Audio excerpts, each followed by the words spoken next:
What up, y'all? It's the real Ricky Ross, as if you didn't know. And you watching Taylor House Publishing. Stay tuned. We got a lot of stuff coming out. We on the move, y'all. Make sure you like, share, and subscribe to the channel.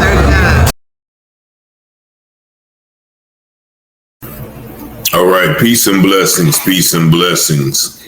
All praises to the Most High, and welcome to another episode of Taylor House Publishing, where we're bringing the voice of the voiceless into the minds of the masses. And today we have the case of 54-year-old Tony Reed of Little Rock, Arkansas. And Tony Reed was the captain on an oil rig, an all-white oil rig that was selling out somewhere in the ocean. And he got sick after eating pizza with some shipmates, and they told him basically to suck it up or get off the ship. And they pulled into a port in Catoosa, Oklahoma. And I was told by his family, what you're going to hear, is they kicked him off the ship basically and let him off the dock, not making sure that the captain, one of the captains of the ship, got medical attention, that he knew where he was, that he had the proper attention to make sure that he made it safely to his destination. Now, keep in mind, he's from Arkansas, and they let him off at a port in Catoosa, Oklahoma, in which the detectives say that they have him on camera balling up in a fetal position and rocking back and forth and then falling into the water to be drowned. Now, the way that the family has told me is that the company, which is Jantran, called them the next morning before they even knew that he had drowned and said that they saw him getting into a burgundy Uber, which raises suspicions because the detectives say as soon as he got off the boat, he curled up on the docks and then fell into the water. Now, I'm going to play this article and show you this article, which is very vague with little to no details. Just check this out. Breaking news tonight at 6 o'clock as first responders are now searching for a man believed to have drowned in the port of Catoosa. Thanks for joining us. I'm Lori Fulbright. And I'm Jonathan Cooper. News on 6's Michaela Glenn is live with the very latest. Michaela. Jonathan and Lori, several agencies have been here searching for the man. The Oklahoma Highway Patrol say they are treating it as a possible drowning. At last check, a lot of those agencies have left, and the boat that was in the port of Catoosa searching for that man is no longer here. Troopers say it appears the man fell into the water this afternoon. The Verdigris Fire Department and Pafford Ambulance were here for several hours searching. Now, we don't have any additional information at this time, but we will keep you all updated once we get more info. Jonathan. So there you see the very vague story. And let's be clear, the boat that was searching for him was not the boat that he got off. They literally dropped him off, shut the door, and kept sailing. Now, what type of crew would do that to a sick captain, a sick shipmate, after they have fallen sick, after eating pizza with the fellow shipmates, which leads me to believe they deliberately poisoned this man and set him on the ship knowing that he was going to die, and maybe not knowing that he would fall in the water, but that is what happened. The white people were not happy that he made captain.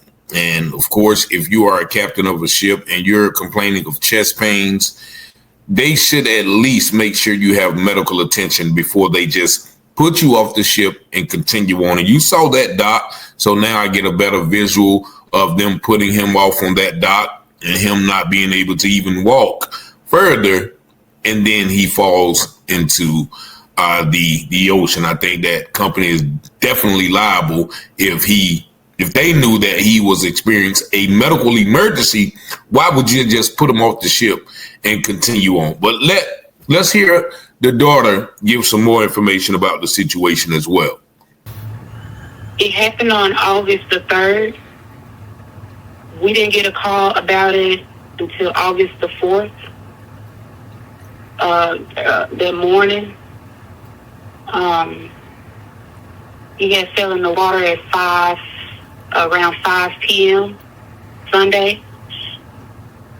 When they called us, they told us that they were sitting around eating pizza, and that my dad just got ill. He got sick.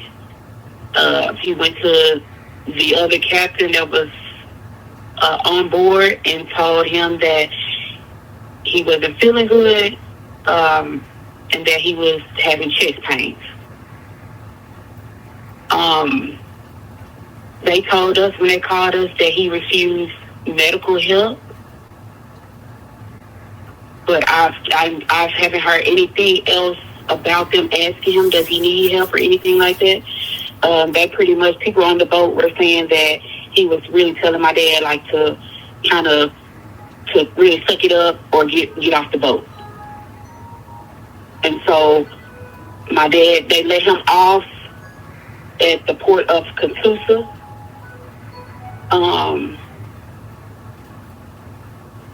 The detective said from the video he was staggering a little bit getting off of the boat, and once he got off the boat, he sat down close to the water, close to the end of the deck. He was rocking back and forth in the fetal position until the last time of him coming up, he went back in the water. But they left him there. They didn't call him any kind of medical help on the boat, nor had any kind of medical help on standby once he got off the boat. They just dropped him off and left him there, and then called us the next day.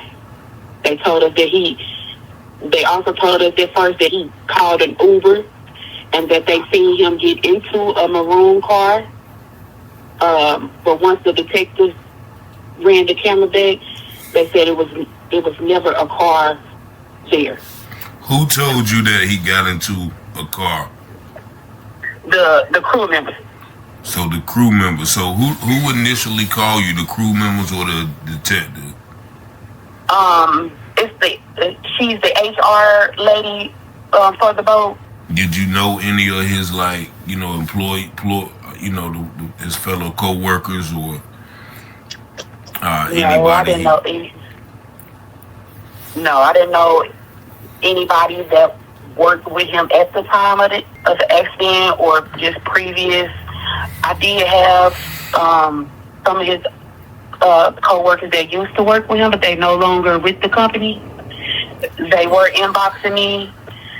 They told me what was being said and what kind of happened, which is how I knew that he was having chest pains. All right. So I assume y'all already had the funeral, and because it sounds like to me, she said that there was people that wasn't too happy about him making captain. Mm-hmm. Is that true? Yes. And so other than that, he was perfectly healthy. Like he had never had any issues. No, none at all. And so that video, did you ever see that video yourself? No, we haven't seen the video. They have locked the video up. I guess we have to have an attorney to retrieve the video to actually see it ourselves.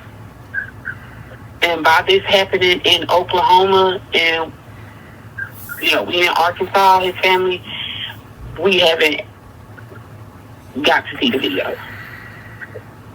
So the Oklahoma police got the video in Catoosa, Oklahoma. Yes. But the company is based out of Arkansas? I believe so. They just travel. What's the name of the company? What's the name of the company? Jan Tran. Jan Tran. Mm-hmm. Okay. And so did y'all, I guess they did an autopsy on him, right? Yes, we waiting because we requested a full autopsy and a toxicology report, so we're waiting on both of those, and they said it could take a minute. Yes, probably. Yeah, that'll take like 5 or 6 months. Now, who's helping you out? You said we. Who's helping you? You know, kind of find out information. Me and my sister. Okay. His mom is still alive. Okay. I know the lady that initially called us to tell us what had happened, or just initially called us. The lady Leslie, she called my grandmother, which is my dad's mom. That's what we. Hold on, Nicole. That's why we initially ordered the full autopsy and the toxicology report, because she told us that they were sitting around eating pizza, and shortly after he got sick and he was complaining about chest pains. And they told him it just didn't make sense. Yeah. And they told him. And then for them to I'm sorry. No, you go ahead.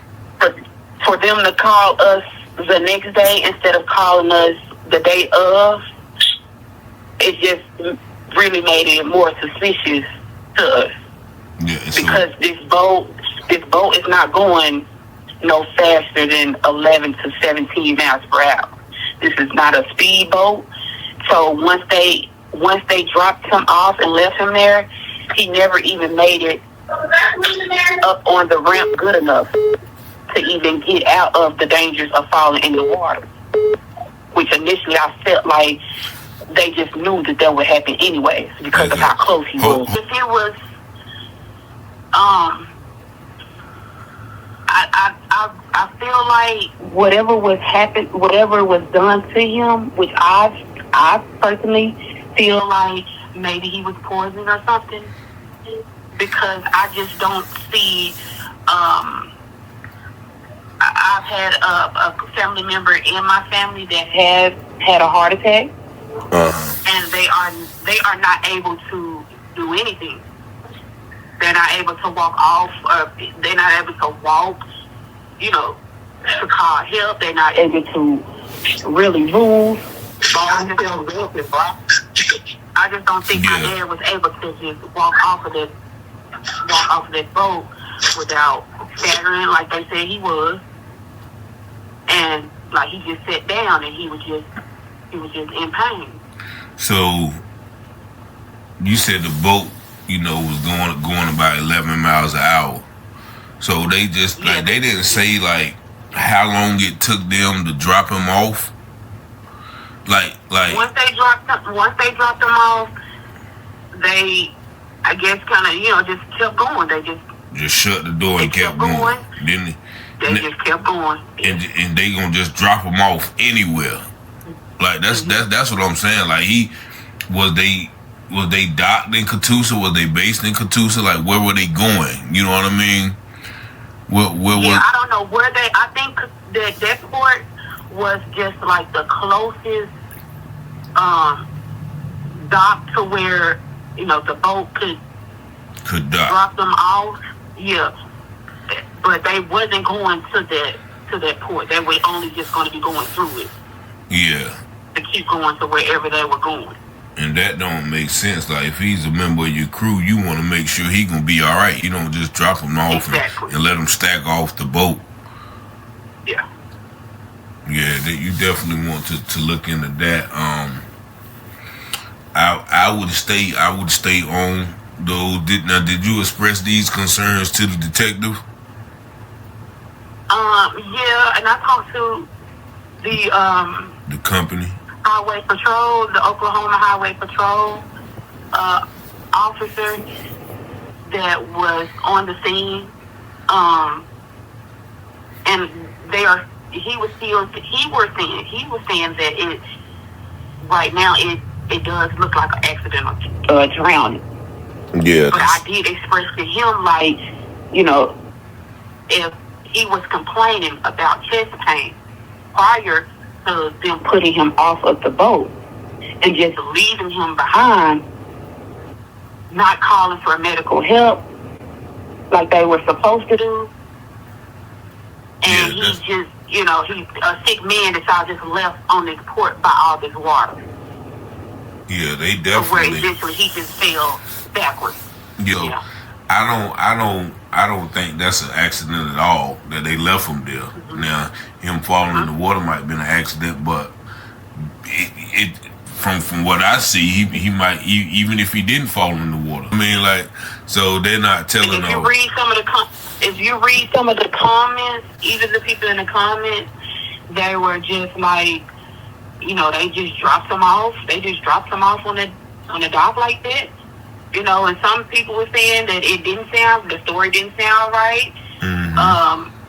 So, but they just don't know the circumstances around it. All they know is what is being put on the news, what's being put in the articles, but they don't know, you know, the circumstances surrounding what led up to him falling in that water. Yeah, so. And like I told the highway patrol, he said he seen and have got off of the boat safe.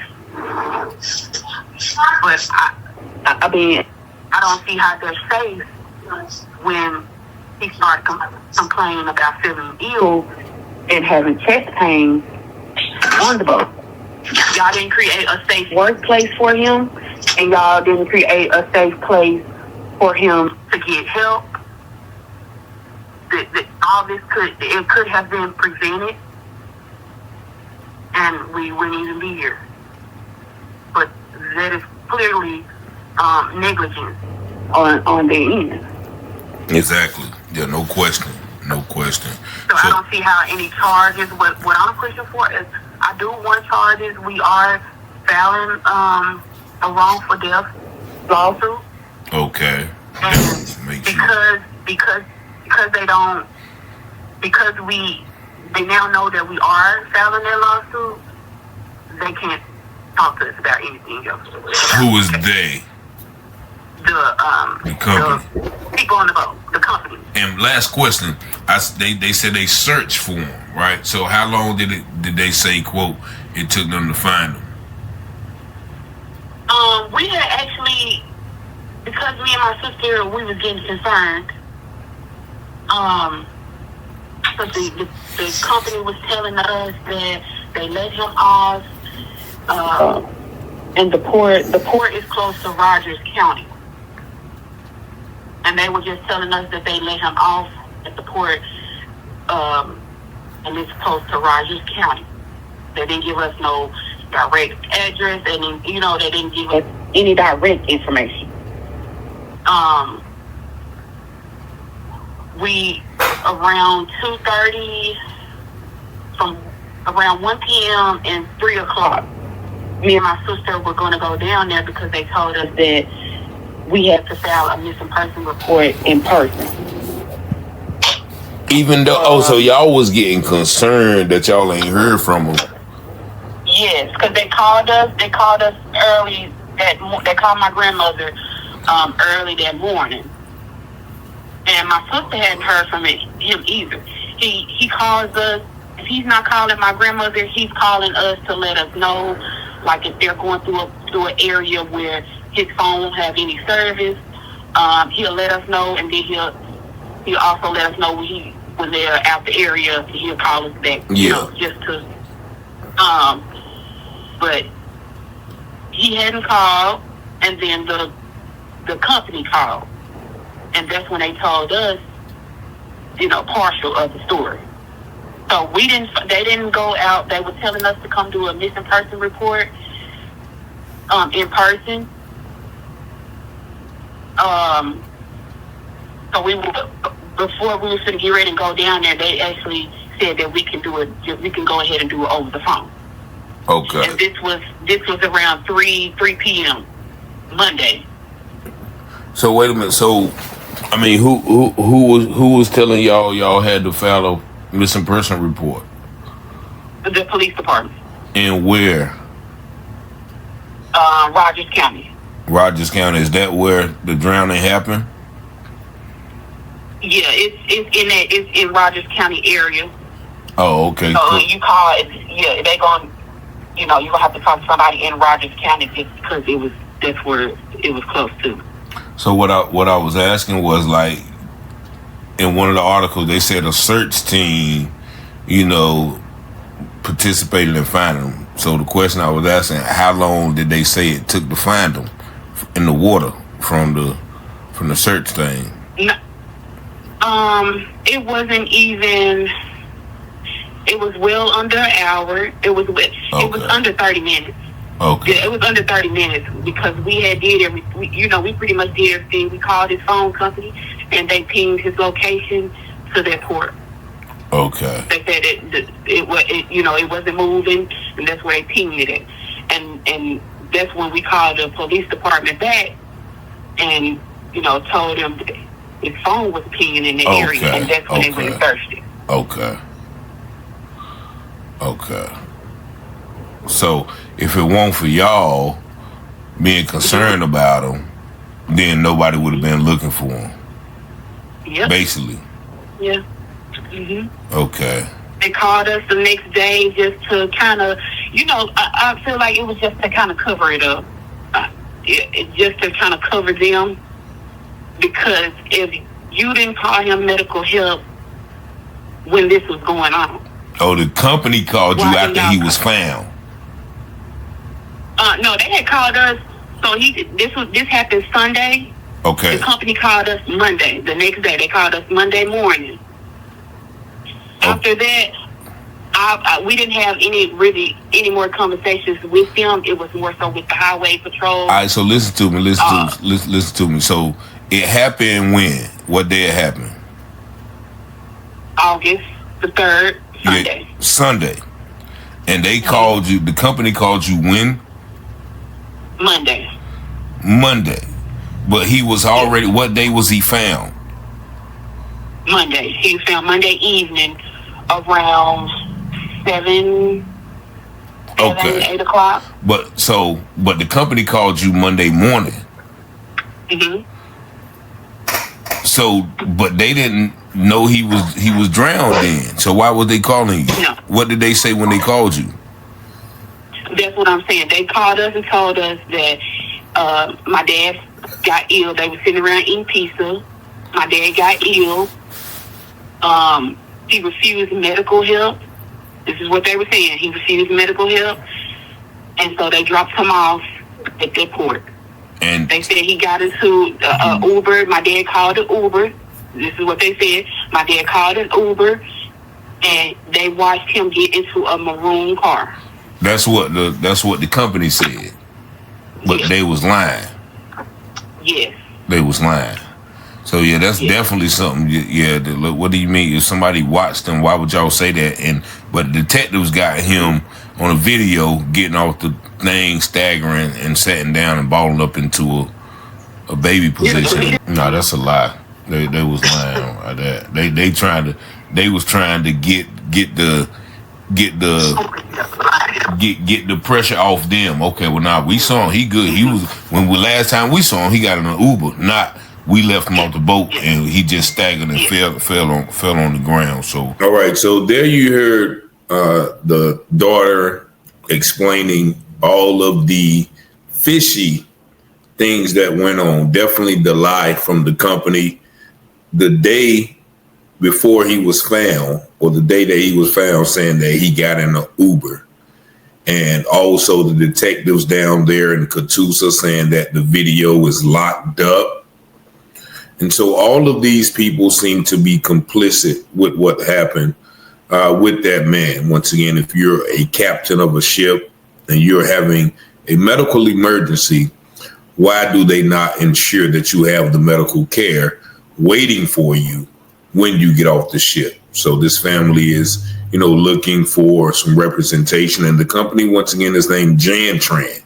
And that company deliberately lied to the family, saying that he got in an Uber. And so I don't think that they thought that the family was going to look into this as they are doing now. So this is definitely a story that we want to bring to light, share this video so people can, know what happened and know what kind of recourse that the family can take to get justice for their loved one, who I feel, once again, was deliberately poisoned and in turn murdered by the captain of that ship or members of the crew or even the company, with him just eating pizza, then all of a sudden having chest pains. Definitely sound like poisoning to me. But y'all tell me what y'all think in the comments. Y'all see the number 919-587-7782. Rest in peace to Mr. Tony Reed. Definitely sounds like he has a lot of people who loved him. And my condolences as well to the family. And as always, peace and blessings. Scripture says all things that are hidden shall be revealed, and those things done in secret shall be exposed on the mountaintop. Let's go, Rich. Let's go. You watching Telehouse Publishing, breaking news coverage. Give you the truth before fake news throw mud in it. Before the jury decide and the judge discover it. You should tune in to Telehouse Publishing. Telehouse Publishing, breaking news coverage. The propaganda grandma don't believe none of it. Before the jury decide and the judge discover it. You should tune in to Telehouse Publishing. Telehouse Publishing, breaking news coverage. Give you the truth before fake news throw mud in it. Before the jury decide and the judge discover it. You should tune in to Telehouse Publishing. Negroes have listened to the trickery and the lies and the false promises of the white man now for too long.